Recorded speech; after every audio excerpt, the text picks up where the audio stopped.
for Messi. Lovely turn. Welcome back.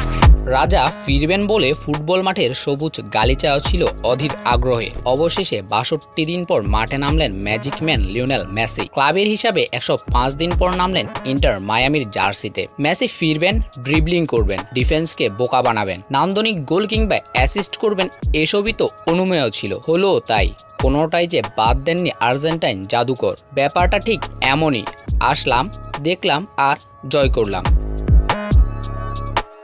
জোড়া গোলে ফেরার ম্যাচ রাঙালেন মেসি। বন্ধু সুয়ারেজকে দিয়ে করালেন আরও এক গোল। তাতেই মেজর লিগ সকারে ফিলাডেলফিয়ার বিপক্ষে ৩-১ গোলের জয় নিয়ে মাঠ ছেড়েছে ইন্টার মায়ামি। অথচ ঘরের মাঠে ম্যাচের ২ মিনিটেই পিছিয়ে পড়েছিল পিঙ্ক জার্সিধারীরা। এরপরই গল্পটা মেসিময়। ২৬ ও ৩০ মিনিটে গোল করে দলকে ট্র্যাকে ফেরালেন, আর শেষ মুহূর্তে বন্ধু সুয়ারেজের গোলে করলেন সহায়তা। এই জয়ের পর মেজর লিগ সকারে ইস্টার্ন কনফারেন্সে ২৮ ম্যাচে ১৯ জয় ও ৫ ড্রয়ে ৬২ পয়েন্ট নিয়ে শীর্ষে আছে ইন্টার মায়ামি। ইস্টার্ন ও ওয়েস্টার্ন কনফারেন্স মিলিয়েও শীর্ষে ফ্লোরিডার দলটি। Shahidul Alam Nahim, news ৯ sports.